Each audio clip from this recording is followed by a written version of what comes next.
Bonjour à toutes, bonjour à tous, c'est Tofitaf et on se retrouve pour les news de la chaîne. Petite news aujourd'hui, petite news oui et non. Vous allez voir, donc vous pouvez voir pour l'instant en fond il y a Life is Strange, hein, mais je ne vais pas jouer à Life is Strange. Vous allez voir, je vous explique ça juste après, mais d'abord je vous donne un peu le programme pour la semaine prochaine. Je dois vous avouer qu'au niveau de mes enregistrements, j'arrive bientôt à la fin de Tales of. Donc, je sais pas trop comment je vais faire. En fait, il y a tout un moment dans le jeu, ou comment vous dire. En fait, il y avait une critique qui était revenue après la sortie de Tales of Exilia, qui disait que le jeu était peut-être un peu trop linéaire, où on se contentait d'avancer de village en village et tout. Et là, dans Tales of Zestiria, ils nous tapent des allers-retours constamment. Constamment. Ils ont pris en compte cette critique qui avait été formulée par pas mal de joueurs. Alors c'était pas un reproche moi que je trouvais à Tales of Exilia pour tout dire, et ils l'ont fait en correction à la japonaise. J'ai envie de vous dire, en correction à la japonaise, c'est-à-dire que puisque vous avez pas aimé ça, et on vous met totalement l'inverse, mais d'une manière qui est peut-être pas forcément la meilleure, parce que là, on doit se taper des allers-retours interminables, et ce qui est un peu relou, un petit peu relou. Moi ça m'a pas éclaté quoi de vadrouiller dans ces grandes maps un peu désertes juste pour deux trois petites choses. Donc on va voir comment je vais me démerder au niveau du montage pour pour rester concentré sur l'histoire. J'ai une petite idée de la manière dont je vais faire, mais je verrai si ça rend bien vraiment. Donc voilà, Tales of Exilia, de toute façon je pense pour ce mois-ci, pour février, ça sera fini Tales of. Je ne pense pas que The Witcher 3 sera fini par contre pour février, parce que The Witcher 3 me demande un peu plus de temps niveau montage et tout, donc voilà, donc je pense que la semaine prochaine vous aurez sur un Tales of. The Witcher, je ne sais pas vraiment, je peux pas vous le promettre, je vais essayer, en tout cas je vais essayer. Et puis, non, c'est pas cette semaine, ça sera la semaine d'après. Il n'y aura pas de news de la semaine dans 2 semaines, mais ça, je vous en reparle la semaine prochaine. Je vous en reparle la semaine prochaine. Sinon, j'avais voulu commencer d'autres film games, des film games un peu plus sur des jeux complets, clairement, pas des jeux coupés en plusieurs parties. J'ai pas eu le temps de m'y mettre. J'espère pouvoir. Non, faut que je me concentre sur Tales of. Je vais pas pouvoir y toucher du week-end. Parce que oui, comme d'habitude, là j'enregistre. On est samedi matin. Voilà, il est 10h53. Pour tout dire, j'aime bien faire ces petits points horaires de temps en temps. Et donc voilà. Voilà, en gros. Attendez-vous peut-être qu'il y a une seule vidéo la semaine prochaine.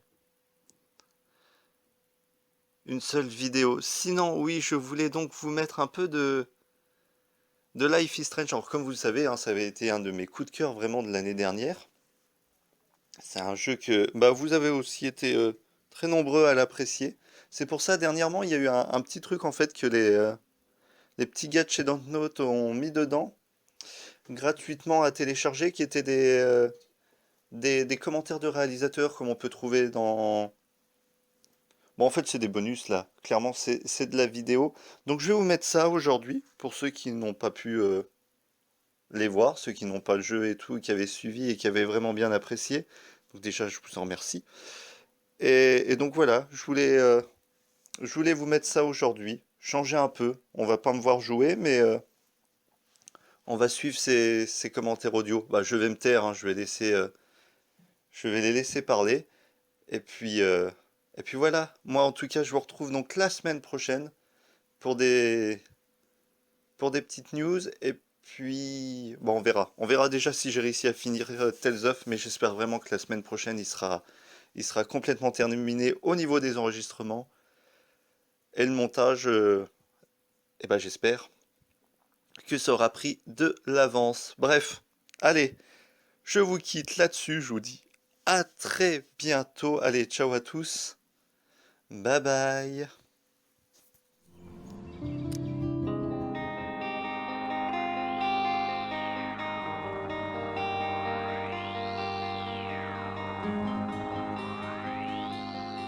It was really great to see so many fan arts, so many letters, so many fiction, cosplays. The reactions were fantastic, way beyond our craziest expectations. It was impossible to expect a huge community like this and so passionate fans, and it's great. Thank you. Yeah.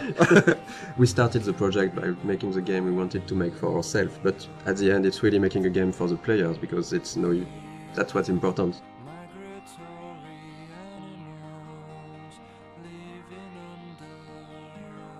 So welcome to the dev commentary of Life is Strange. We're really happy to be there and talk about the game. Thank you for watching. Thanks. I'm Raoul Barbet, one of the co-game director of the game. And I'm Michel Cor, the other co-game director of the game. We are two game directors working on one project, so it's really interesting to work that way.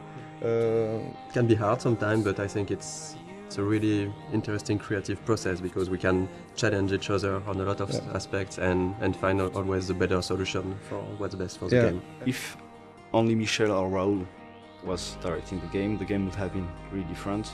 They both know how to make a game. Like they're not stuck in their field of expertise.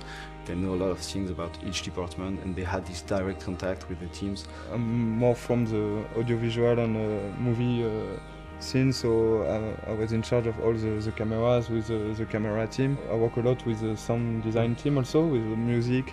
And myself, since I'm from an illustration background, my specialties were more on the art direction, and later, for this game, I'm starting to work way more with the narrative team and the voice recording sessions. It was cool because they had a similar vision for the game, so we didn't have a yes from one and a no from the other. Actually, Michel and Raoul are in the game when you think about it, because there are two game directors, so we have a contraction which is Michel. But if you put it the other way around, it's Raoul and Michel, so it's Rachel. I'm pretty sure they did it on purpose. The idea behind the game was because both of us worked on Remember Me, and there were some sequences in this game called Memory Remixes, and one of the founders, Hervé Bonin, asked this small core team to think about a game with this kind of mechanism. Very quickly came the episodic adventure game, because we wanted really to do something like that. There is really a lot of new ways, interactive ways to tell stories. On an episodic format, you have to make a lot of choice for episode 1, because you won't be able to change after. A lot of assets have to be there in episode 1. Yeah. So the menu is one of those assets. It was interesting because there was a lot of variations. We did a lot of tries of what we wanted to show in this menu. The idea was really to basically show the most important locations of the game.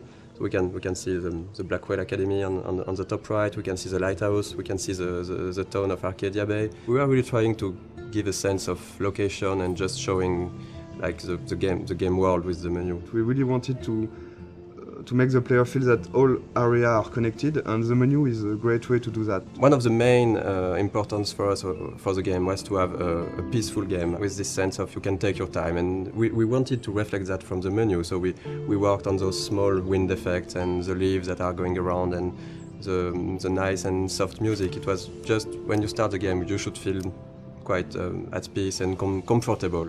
And even when the menu evolves in each episode, there is some small details that are changing. Like for the menu for episode 4, you have the beach wailed. That's this kind of details we wanted to just add with the variations of the menu. The game takes place in Oregon, in the Pacific Northwest, in the United States. When I went back there on vacations, I've seen a lot of places that really looks like what we did in the game.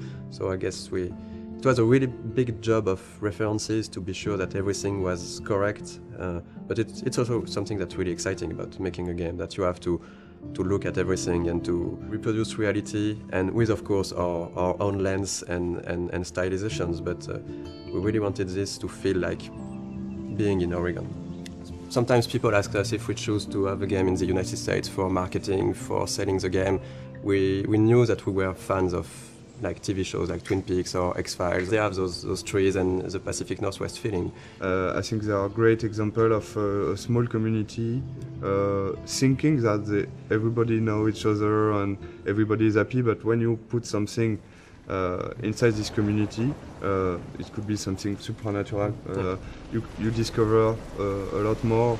And it's really a way to shift things around and to bring chaos and interesting variations on the characters. And in the end, Life is Strange is really a game and a story about the characters, about their lives. It's not a story about the sci-fi elements. The sci-fi elements are just, for us, they were just here to make things interesting.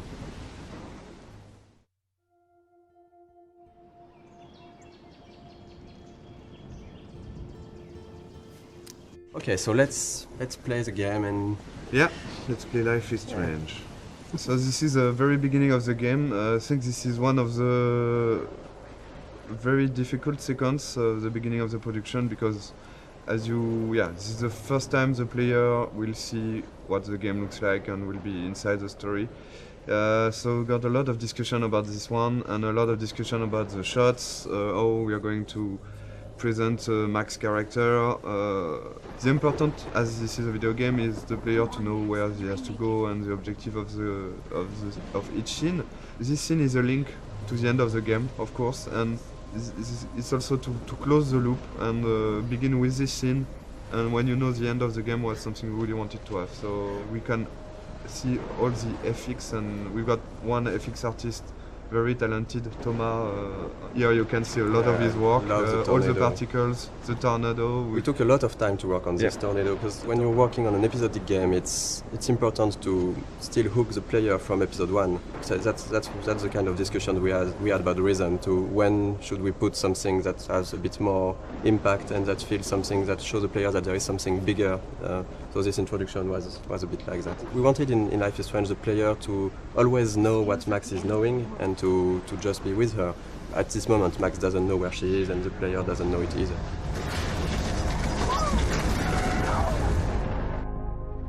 We're back to the high school, and which is one of the most important settings of the game, of course, the high school setting and the Blackwell Academy.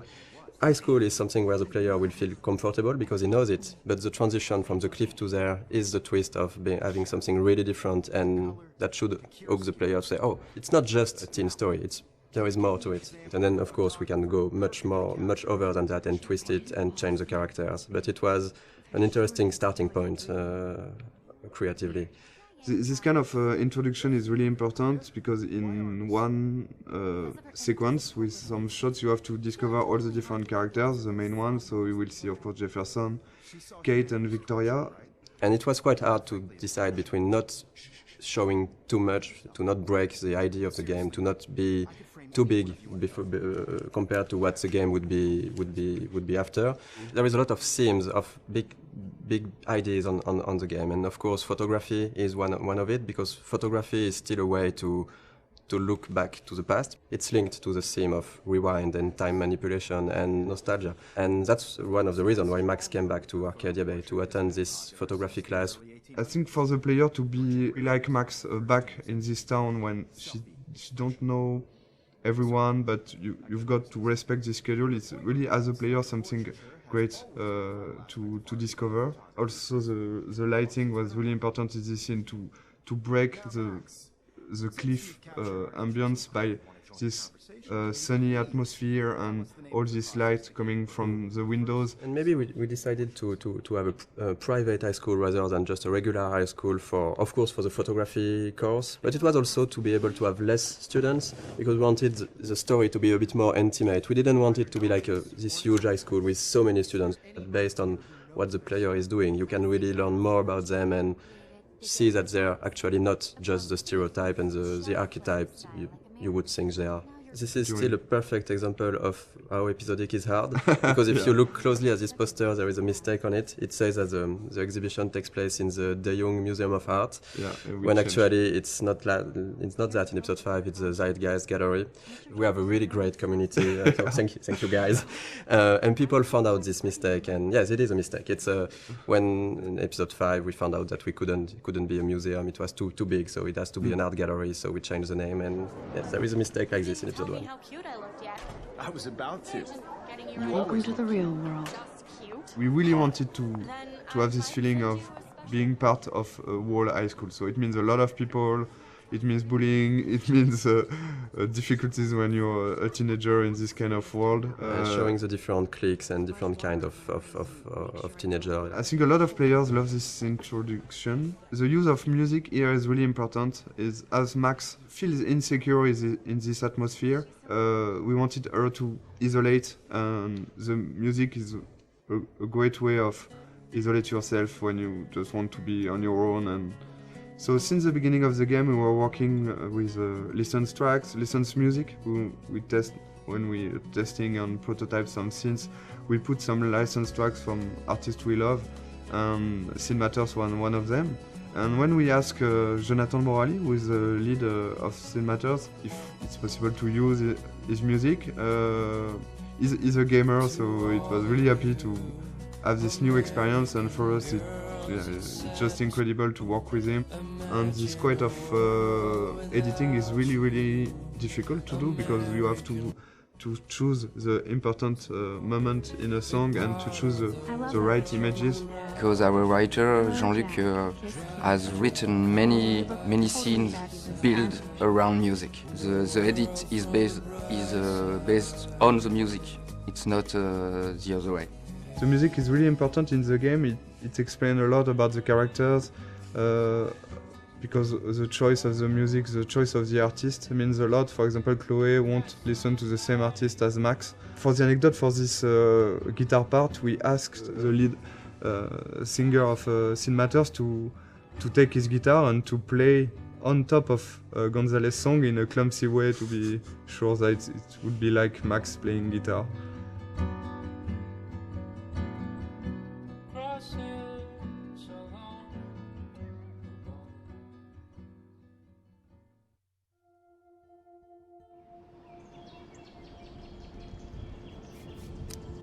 Okay, so the objective of this scene was to go into the bathroom.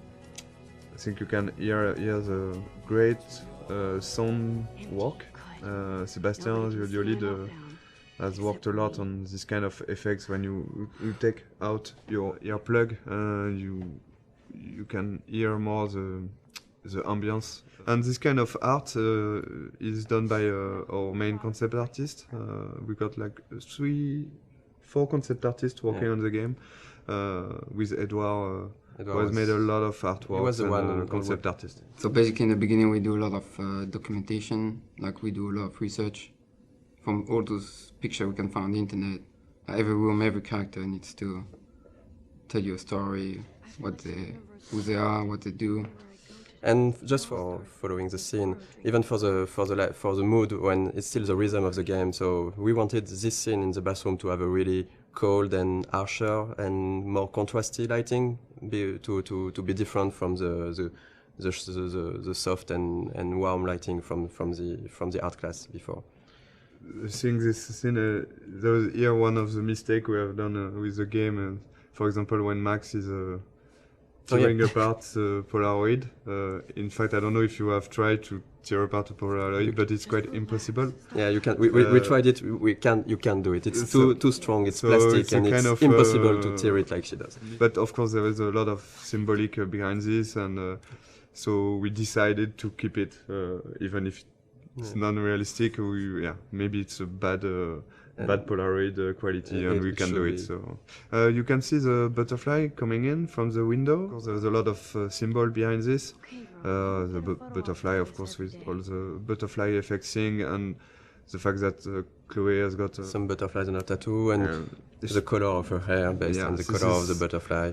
really something we wanted to. Here, the blue butterfly is really, really important, and of course, at the end of the game, it's much more important. One of the fans' favorite, and of course a character we really love, Chloe.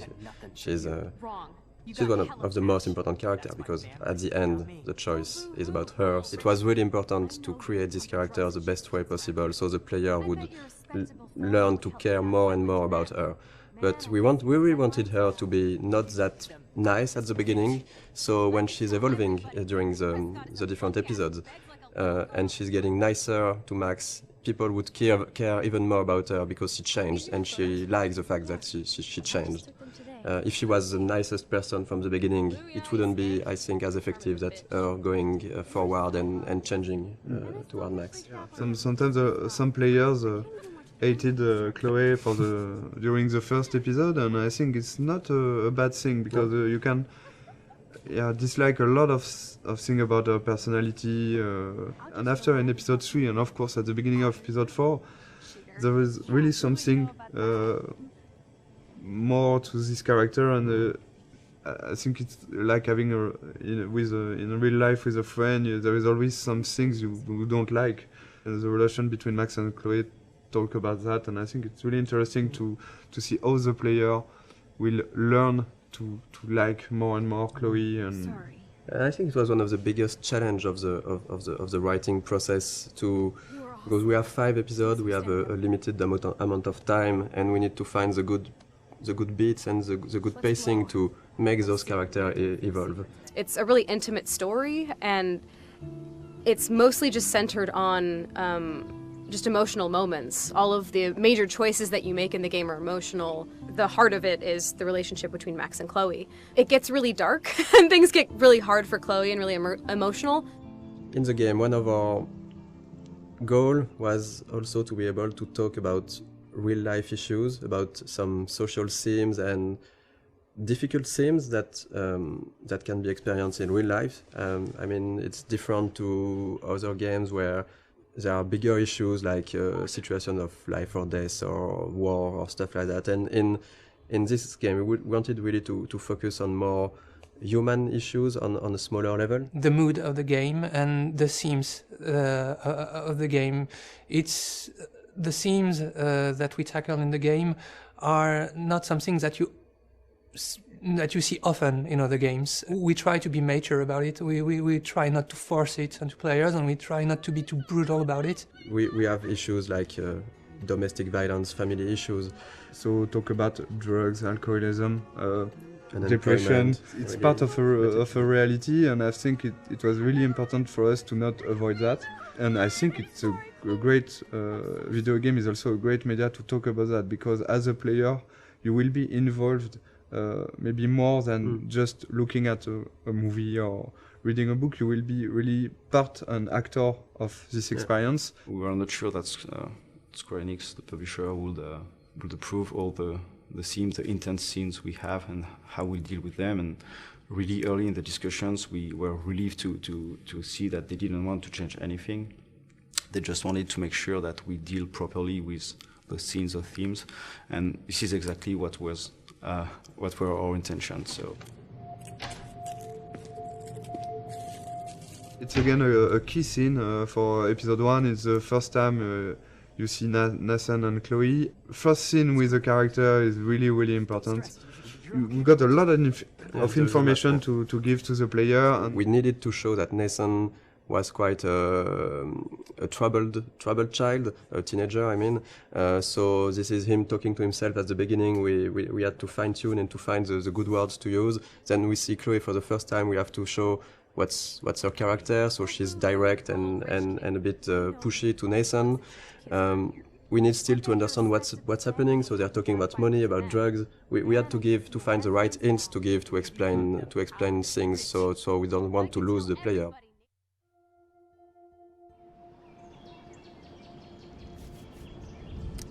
Nathan Prescott is a punk ass who begs like a little girl and talks to himself. You don't know who the fuck I am or who you're messing around with. Where'd you get that? What are you doing? Come on, put that thing down! Ever tell me what to do. I'm so sick of people trying to control me. You are going to get in hella more trouble for this than drugs. This scene, this is the starting point of Max discovering that she has this weird power, because basically this adrenaline rush and looking at Chloe getting shot, that's how she can trigger that for the first time, and she don't know really why, but that's the seriousness of the situation. Then you'll go back in the art class. So we really tried on this scene to show the déjà vu feeling. So the editing and the shots were there to give this weird feeling to the player that, okay, I'm living that again and again, looking at the different moments that the player saw the first time in this scene. So yeah, for the editing in this sequence, we wanted to keep the same elements, but not necessarily the same shots. You can see that first 3 shots are the same, I think, and after we begin to change a little the point of view,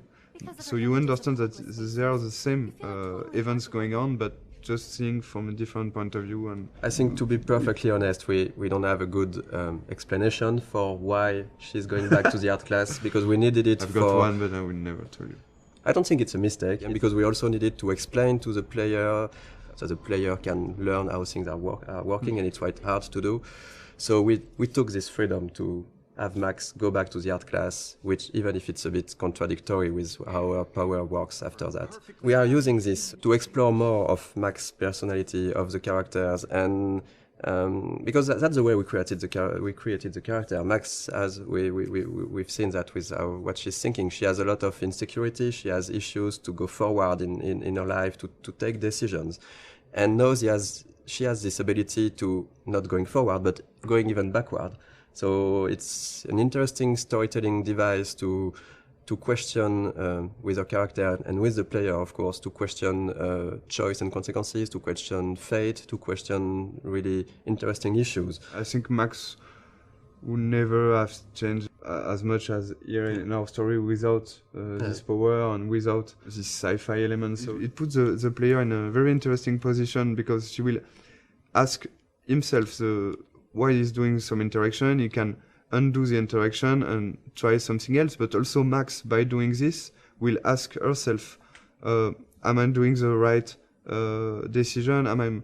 Is it the good choice or not? So we deconstruct the mechanism of classic adventure game just by adding this power and the fact that you can undo things and try another things. Of course, in most games, you can do it with quick save, quick load, but it's like you said, it's only the player who do that, and that's one of the main themes of the games. That if I had the power to rewind and to change things, should I do it? Because sometimes it can be really seen as lying, as if I say a lot of things that you don't like, and if I go back in time and don't say them to try to, so you're not angry at me, it's a bit tricking. So we are really asking those questions, and in the beginning of the game, we are letting the player and Max do it a lot. She's getting to make a lot of friends with this rewind. But later in the game, and especially in episode 5, we are really questioning this to see maybe it wasn't the right thing. Maybe what you did to try to lie to people with your power, was it really good? And that's something that can be interesting for the story, but also to ask the player at a moment. I think this is what we wanted to do also with this game, to show that it's difficult to make the choice, and it's even more difficult to live with it, but you have to learn to do that. And even if you could hesitate a lot, there is no perfect way to do things. Okay, if I'm crazy, I might as well go all the way. Can I actually reverse time? So that's basically that the first time the player will actively rewind. So we have Max thinking that, okay, I just got back in time. I'm in the art class, and so that's why we made her break her camera, because we needed to have an element that the player will see that we will rewind. So we can really explain how do you rewind. So Max broke her camera, and then she's thinking, okay, if I got back in time, maybe I can try to do it again and revert that. So that's the first real rewind the player is actively doing. It's okay. We don't really want the players to use the rewind all the time. But since it's important in the beginning of the game to really show the player the tools he have, and it was important for us to have this in this scene, to have a lot of use of the rewind, so he can really, okay, I know how it is now, and now I decide if I use it or not. I hope I have enough time to get to the bathroom. Please, Please. I can't tell anybody. They'll think I'm crazy. Since we are really playing the game with the point of view of Max, for her not everything is clear, so it shouldn't be clear for the player. But there is a lot of hints that should really guide the players to understand what's happening. We have a lot of symbolism with totem spirit animals. We have the doe, and you can clearly see in episode 4 that the doe is linked to Rachel, and it's basically somehow a presence of Rachel that's guiding Max at moments. I'm not sure that a lot of players notice that, but in episode 2 actually, when you see the doe in the junkyard, it's precisely where Rachel is buried. There is this mystic feeling around the town, and since we didn't want to clearly explain everything, it's part of what makes Arcadia Bay a bit different and a bit special.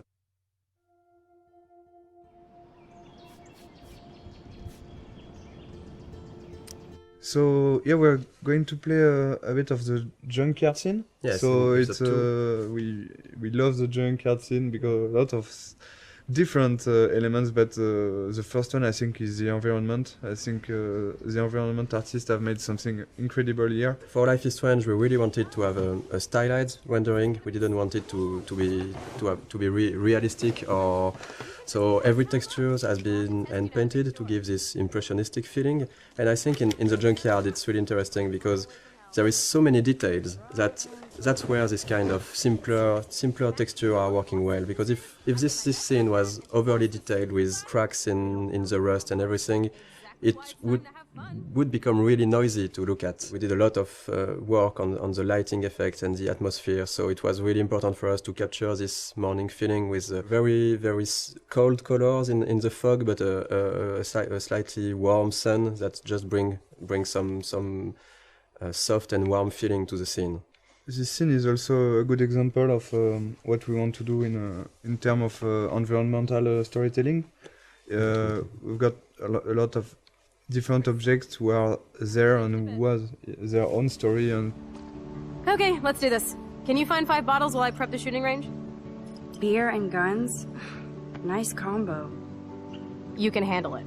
Now go find us 5 bottles. This is one of the best puzzles of the game, I think. Yeah, I think it is.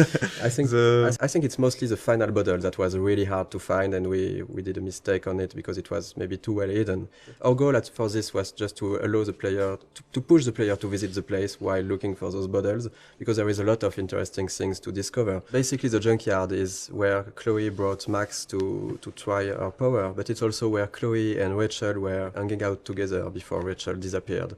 So this place here was this small hideout for Chloe and Rachel, and we tried a lot of what we did in the whole game with the environmental storytelling can be seen here, because there is a lot of everything that we really like to tell with the environment. It's a good way to, of course, to show more to the player. So it's also to give rewards to the player who want to know more about the characters and who is curious. Because you can do this whole scene without looking at every details, but there is some hidden stuff. This one is harder to find. I think that not every player find it. And this is a big letter that Rachel wanted to write to Chloe and maybe never gave it to her. In Life is Strange, we really tried to put a lot of attention to the details. So we have a lot of various levels of things, and if you look around, you can find some really, really small details that are useless to the main story, but interesting. Actually, we start to play with that, putting more and more things in corner, in dark area, to see if the player can spot it or not. And usually they did.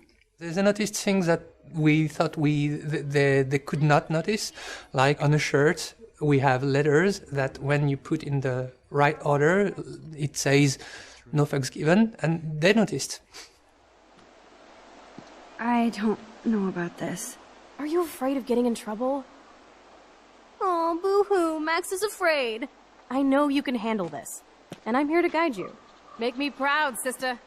Life is Strange really is a game about choice and consequences. So we have a lot of choice you can make in the game, which will have consequences later on in the same episode or in the other episode. And there is one big choice in this scene, right, that will happen for example. Yeah, the idea for each choice is really to have not easy choice to take, even if it's not life or and death choice, like you could have in other game, or it's more everyday life choices. The important is really to make your own and to decide to live with it. So that's why with the max power, it's of course more difficult because you can try a choice. You're not sure, you're going to rewind and you're going to make the other one, but the important is if you want to continue and to move on, you have to keep on one and live with the consequence. So this is in this choice in particular. What do you want to do, Michel? The first one. I don't think I would shoot a guy anyway, so I would say. We won't shoot. I won't shoot. So you can see directly some consequence. It means that you don't have gun anymore because Frank is going to take it. Chloe will be pissed off. You can of course rewind and try the other one. But something that's really interesting, because it was a lot of work at the beginning, because we were thinking that if you have the rewind, does it not completely destroy the fact that you are making choices? And actually, we've seen that players are really hesitating. We've watched some Let's Play video, and we've seen players just, even if they knew that they could go back, they were hesitating so much when they make a choice. I think it's interesting.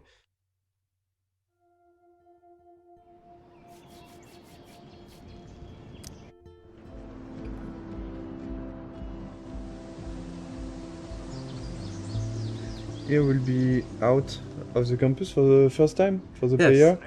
So this is the first time the player will be able to use his power when he wants. He can do before, but there was no so many interaction and puzzles. Here there was we really wanted to have a lot of different things to do, talk with people, use the power just to see fun stuff. But we use this kind of environment for the players who like to take their time and just to talk to characters, to look around. It really gives a sense of presence to Max, to the world. The important aspect of the game is really to give some rewards to the player who want to do that and to want to take his time. So with this kind of sequences, for example, we give what we call a reward, but in fact it's just new element of the game. For example, here you will have new layer of music. You can hear some new layer of music. You will have all those camera shots that you can't have inside the classic walkthrough and classic gameplay in third person. So this kind of beautiful shots you have only because you have chosen to take your time and to sit on the fountain. So the music, the shots, and of course the voiceover of Max also at the beginning. We hear what Max is thinking just here. So this kind of rewards will push, we think, the player to do that again and again. So this is really something we wanted to have. In this game, it's always feeling a bit like what Max is feeling, and we really wanted to focus on those moments. It was really capturing the moment when you can really take your time to reflect on yourself, and that's what Max is doing in those scenes. That's something that not a lot of games are doing, to let the player take his time, because in a lot of games it's just like you need to go forward, you need to go to this checkpoint, you need to do this and this. Since the beginning, we wanted the rewind to be a tool that the player can use when he wants, where he wants. It won't be scripted rewind sequence, for example. On a technical point of view, you have to record all the different things that happens in the scene. Since you can rewind time, you can basically be at any part of the scene at any moment you like. Designing puzzles with the rewind was very hard. When you think it's done, you think you've seen everything about it, you think the situation is in place and is going to be working well, there's always this tiny little thing that's fucking it up. Those elements are not really deterministic, so when you rewind, you're not sure that you will be able to restore the particle system in the same state. Seriously, do not forget I need those papers before tonight. Like now. Thanks, Sherry. And this is the dormitories. This is also something that was interesting for us, is to talk about dorm life. We wanted to use this setting because we can really talk about social issues, like the girls have their room. Do you really like the people who live next to you? How the relationship are working inside the dormitory? Like right now, it's interesting if you have different music that can come from the different rooms. It's a really interesting setting to set up a lot of characters easily. Here the idea is really to again have this believable universe of the students. We have to focus on what we want to tell and what we want to develop. In each episode, Alyssa is getting hit or in danger by something, and you can decide or not to use the rewind power to warn her and to actually to get her out of trouble.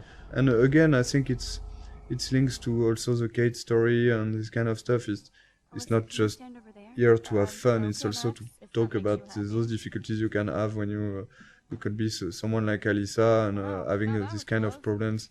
And it's always a way to find the little detail and little elements that will bring more to the characters, how we are defining them, without sometimes telling too much. So this is the same actress as Chloe. Yeah, the two main actresses who are playing Max and Chloe did also the other students, and so you can. There is some of Chloe inside each one of them. You can see Max and Chloe here. The body animation is done in motion capture on this project. We've done a lot of shooting in motion capture with French companies. The two main, so Max and Chloe, like for the voice actor, in fact, they are always played by the same actress. Serena and Gabrielle. So all the body language and the body animation you will see in the game are done by them. And so in each scene we discuss about the scene with them, and they add some. Both of them, they have given something to the character, even for Max, because Serena was a bit shy at the beginning of the project, and at the end of the project she was different, and we can see the evolution of Max inside her acting. So Who did you tell? The principal. But he didn't seem to believe me. The principal? Are you still 12? That drunk jackass only cares about cash for Blackwell Academy. Don't trust him. I didn't mention you at all. This is the first time we will really see the Max universe by discovering a room. So let's go inside. It was a really important scene for us because you're playing as Max in the game, so you already start to know some about her with what happened before in episode 1. But when you enter her room, it's really her universe. It's everything in this room should describe her, who she is, why she is like this, and speak a bit more about her past. There's quite a lot in this room, in fact, compared to the... Because we tried, I think, episode after episode also to focus on different things, and we can't put too many objects in a room.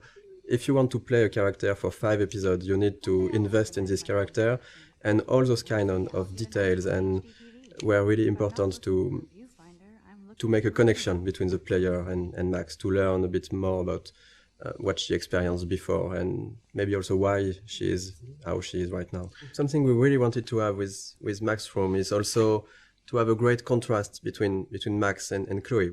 So it was really important to have those two characters. Max and Chloe are really different. They are quite opposite at the beginning of the story. So we wanted that her personality and also her universe, her rooms reflect that. And we took for Max this sort of softer colors. We have the pink in, I think our bed cover is really soft. You have the small cushions with the flowers, the teddy bear. We've got a lot of different environments in the game, but we wanted really to be able to revisit the environments and to have other scenes taking place in the same environments, but telling different stories and telling different sequences. So, for example, in this room, when you go back here in the house, in the alternate reality, we will find an empty room of an empty Chloe room, and you have been here so many times before the episode 4 with Chloe, having fun with Chloe, listening to music.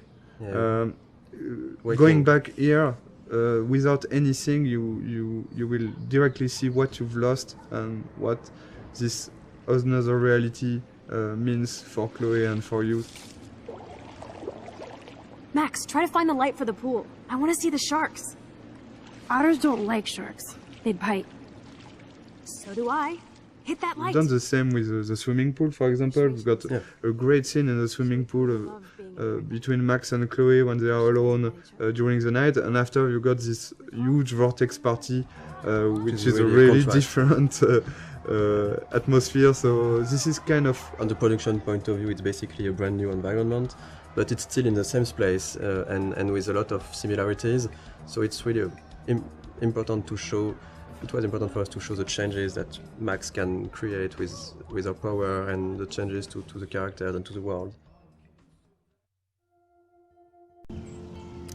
Stop treating me and my mom like we're your family platoon! Hey! Leave Joyce out of this! I wish you'd leave Joyce! Like now! Seeing this kind of family violence, and it's something you can have encountered as a player. I think we all know some people who got some difficulties, and you can have by yourself also. Here, the choice you're going to take will have consequences on the relation between Max and Chloe, but also on her father.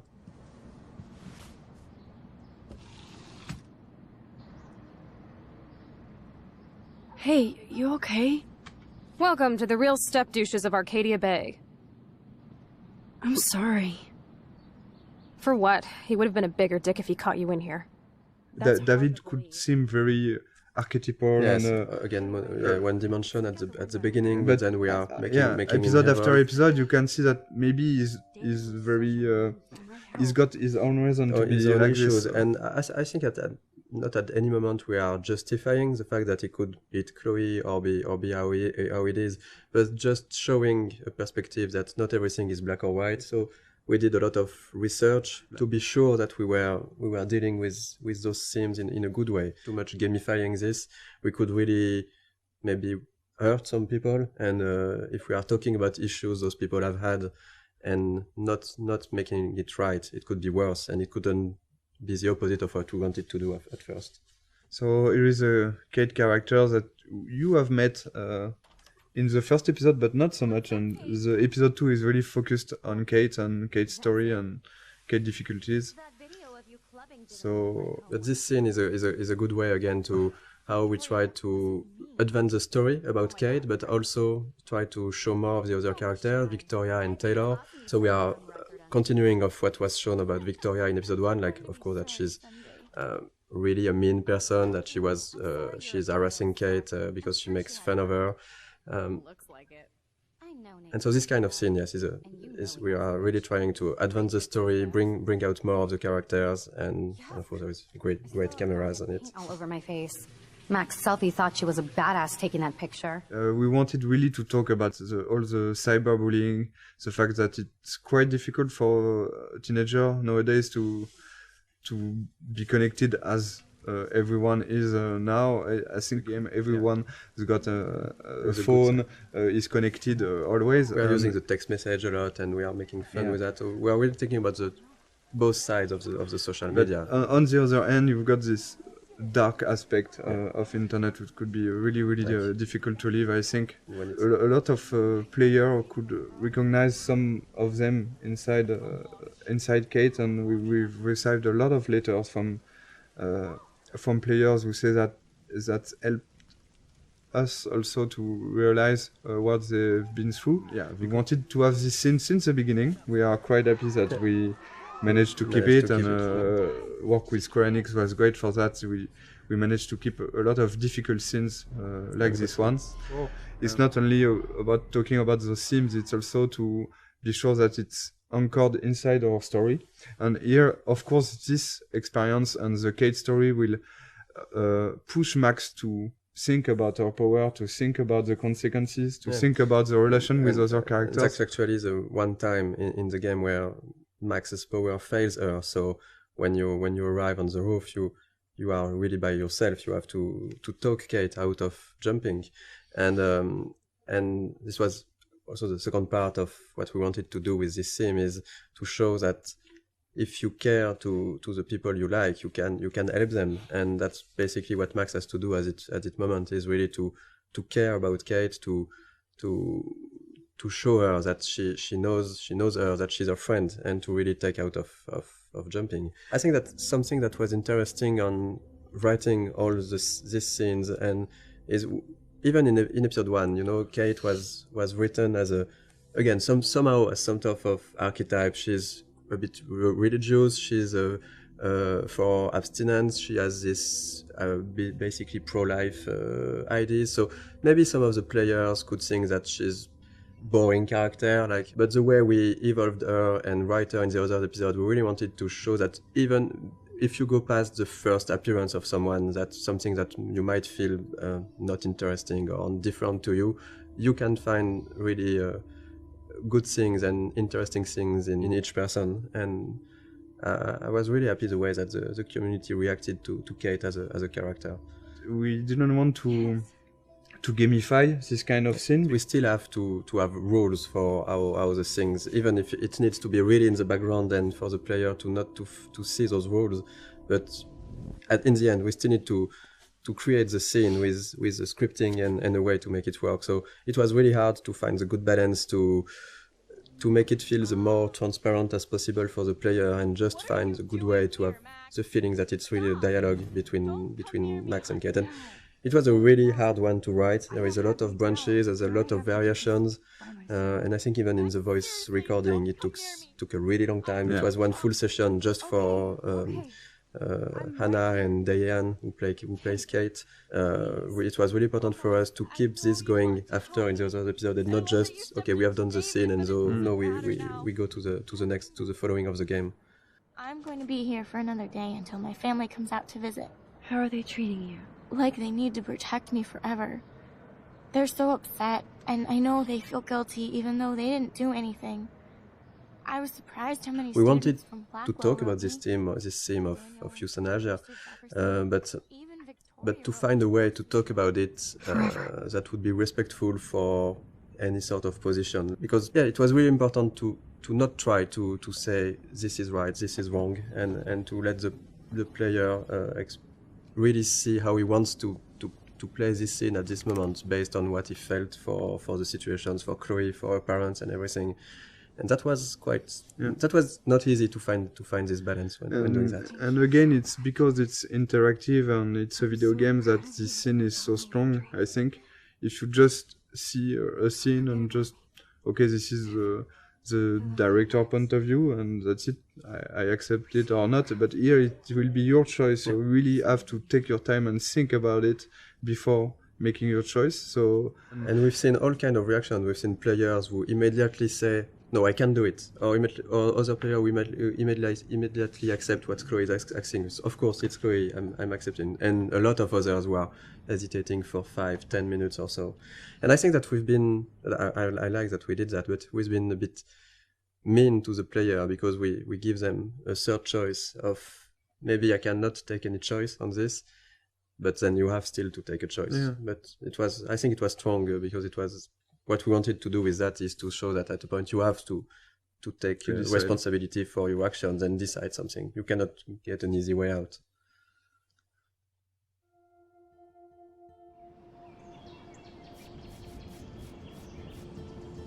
We took a lot of photographs, even some of the no weapons, the no bullying, no weapon. Yeah. We took photographs in some high school in. It wasn't in Oregon, but it was near Washington, so it's still in the Pacific Northwest, near Seattle. And we took some of those, we just adapted some of those posters. And even for example, like this for the map, we did a lot of research, finding real maps of real buildings and trying to be quite precise with the scale, the layout, the locations, because we really wanted everything to feel genuine and to. You know, sometimes you can go really wrong in a game if you just start to forget about the scale and the detail. So we really wanted to have things right, like having this kind of fire hose at this place. And since the game takes place in October, and we are in the US, there is already a lot of Halloween decorations and stuff like that. We wanted to have the game at the anchor in reality, but also of course, we have a lot of references. We are huge fan of some TV shows, of books, of movies.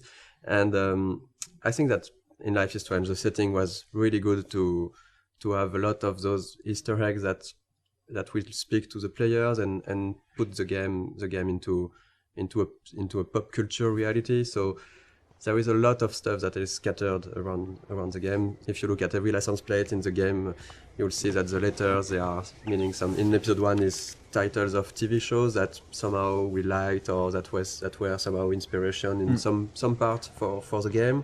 In episode 2, it's movies. In the dormitories, you have the room. Which red rum, someone wrote red rum on the slate. It's the number of the room in Shining. Yes, and so it shows that we love us as developers the movie, but also that the characters in the game, of course, know about this movie because it exists in their real world and they are making jokes about it. We knew that we had to hire an American scriptwriter. We sent some tests to few writers that were recommended and we knew, and Christian Divine. We had a Skype with Christian. After maybe 2 minutes, we all knew that it was going to be him. I had this kind of vision of him in the office, working with us. Since we've chosen him, he was at 100% and even 200% in the project. With us, he completely understood what we want to do with the characters and with the story and with the different themes we wanted to talk about. During the motion capture session, we asked the actor and the actress to, when they meet, Max and Warren meet the first time here on the parking lot, we asked them, they were trying to kiss themselves, but you can't do that in the United States. In fact, as French, we were thinking that, it's cool, they are going to kiss themselves. Warren tried to kiss Max, to kiss Max on the cheek. We never done that, so we changed after discussion with the writer and a lot of friends.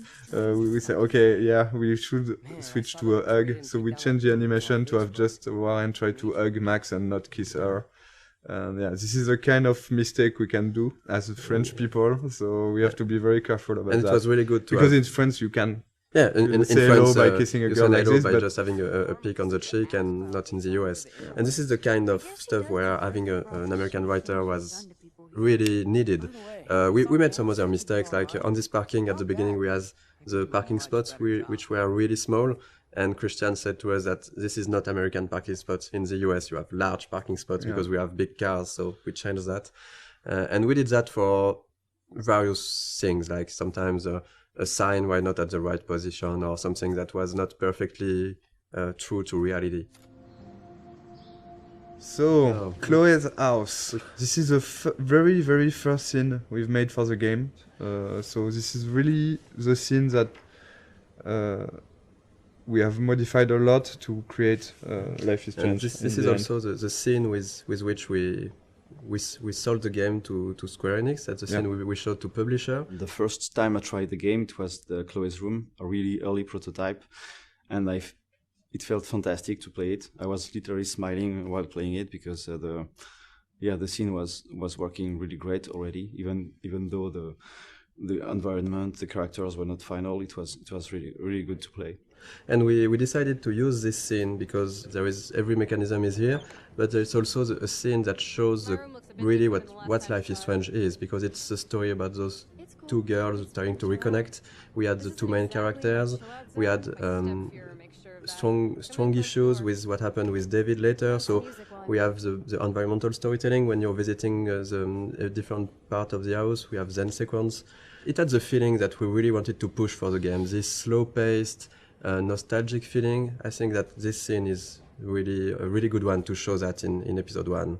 At the beginning, it wasn't exactly like that. We got different outcomes, and so the scene which is in the game now is really different from the very first prototype. At the very beginning, it was only the arguing with David. We have done in motion capture, and I've played with Jean-Luc, so Jean-Luc. You were doing Chloe. Yeah, I was playing Chloe, and Jean-Luc was playing. No, I was playing David. And Jean-Luc is a great writer who has written the original story. So we have played all together because we didn't want to. We didn't add the money. In fact, to have a optic motion capture shooting. So we try by ourselves to. And I to remember have animation for the prototype, and the animation is quite ugly. The characters also are the ugly. first version were ugly, and there were at the beginning no textures. We had version with only the grey characters. We were really weird without hair, so we had a hairless Chloe. And I think Max is quite frightening. The smoke and all the FX elements, they are made following the same idea as non-realistic, but like it looks like undrawn smoke a little. But it's really, really beautiful, and our FX artist has made a lot of FX like this. We can see also the wind outside. The wind effects are really beautiful. And we tried to be as close as possible of the concept art. Like, ideally the game, we wanted it to look like some sort of animated concept art. And I think it's really, the 3D environment artist and the concept artist, they did a really great job on that, because if you look at the concept art for this room and the 3D final scene, it's quite pretty close. We have those low detailed textures, but this feeling of light but it's a lot of details that we tried everywhere. Even if the lighting, if you look just at the light on the drawer, even on the light we have this small bending that gives the feeling that the light is hand painted. So we did a lot of work on everything, on lighting, visual effects, textures, to have this cohesive style. And sometimes the player might not completely notice it, but it still gives this cohesion to the game. Like, for example, for the Chloe's house, how rich Chloe's parents are, so what kind of house they can afford. So this get painted. In concept art, we do like every room, or even the map, the floor map. In Max's rooms, there's a lot of photos on the wall, because she likes to take photos, and you got like the bands, poster of bands, which she like. You have to feel like who they are, and, just by looking at the room. Mm-hmm.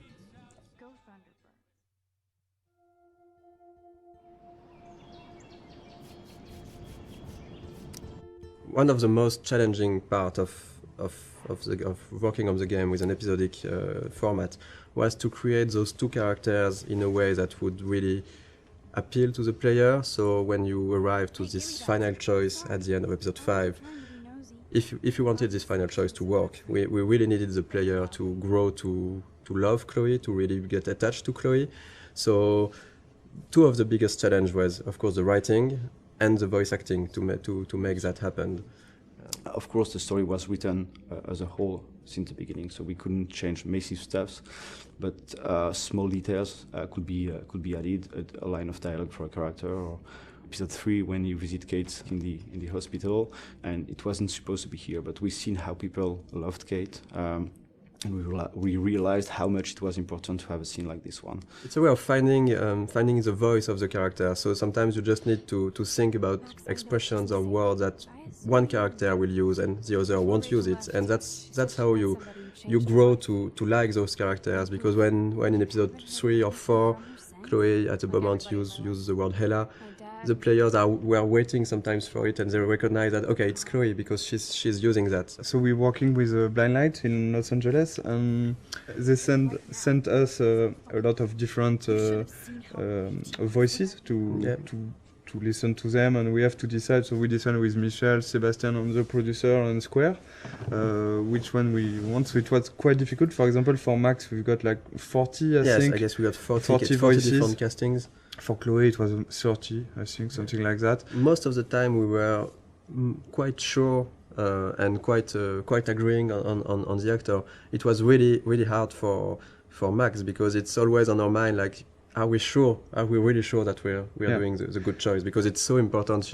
I don't know the number of lines she has in the game, but it's almost, I think that there is almost 14,000 lines in the game, and I think that more than 10,000 are from Max. I've never played a character that I related to so much. I have a lot of the same issues that she does with her confidence, and so getting to play someone that seemed so similar to me was really an extraordinary experience. I really feel like I'm growing with her. We'll help you. Just let me go. And the fun story is for Jefferson.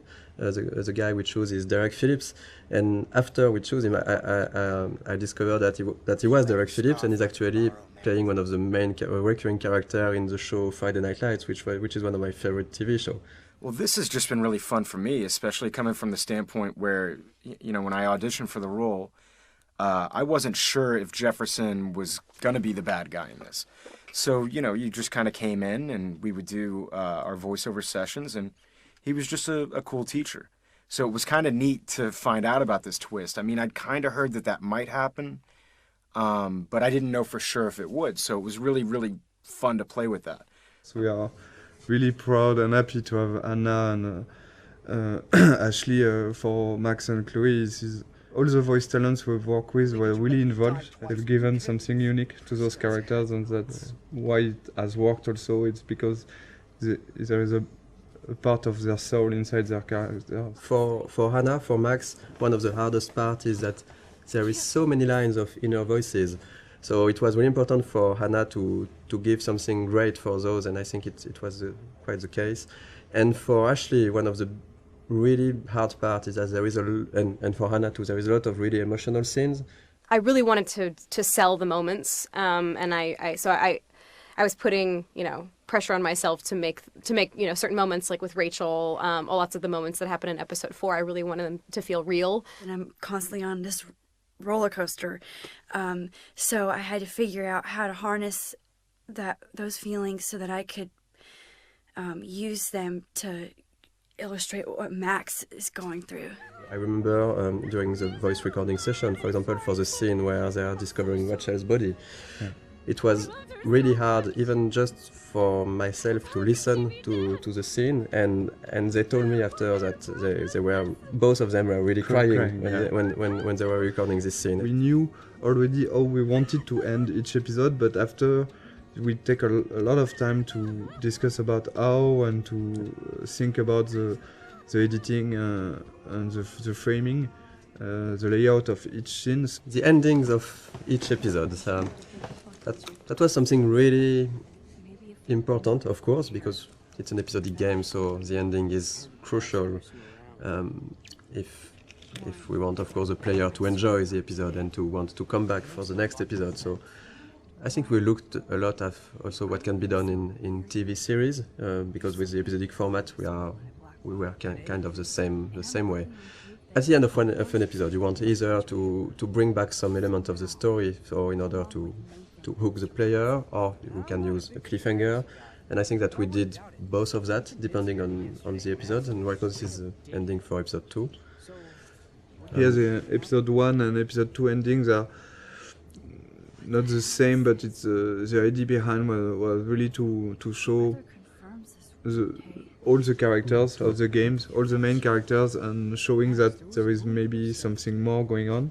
Yeah. And in episode 1, for example, we even show some characters you haven't met already in episode 1, Joyce and Frank. And you will find them back here at the end of episode 2 in small scenes. And we really wanted those in episode 1 and 2, those ends to be like a wide description of all the characters and all what's going on, and also showing other aspects of each character. For example, seeing David on the with his head on the shoulder of Joyce, seeing Victoria and Nathan in Victoria's room, seeing the principal and Jefferson arguing. This is kind of small hints that maybe will push the player to want to see more. Because this is basically the only moments where we are seeing those characters when Max is not seeing them. Exactly. And so we can just bring a bit more. We are not telling too much. We are just bringing a bit more on those characters, a bit of sort of mystery. And this goes with the idea that everybody might be hiding something or might be a bit different. Like Victoria here we can see her crying when clearly this was not the way her character would behave before. And having Nathan going into her room, we don't know what's happening between the two of them, but it's still bringing a bit of mystery and interest for the characters, for the player. When we worked on the cliffhangers for episodes 3 and 4, of course our goal was still to have a twist. We were really trying to go on with what was important for the story and not just having the shock factor. Maybe just want to thank you for all the gifts, all the support we have from you. Yes. And thank you very much to be so active and so passionate about the game, and we're really No. happy to see that those characters and this story and those themes means something also for you. Yeah, this is why we are doing games. So yeah, we're really happy. So thank you. Yeah, thank you so much. We really think that we have you are one of the best community we've seen for games. I'm going to cry, Michel. Yeah, and this community is really nice. I didn't see a lot of bad words. You know, sometimes in video games community it can go easily wrong, and it was it's really pleasant to read and to read everything that the Life is Strange community has to say.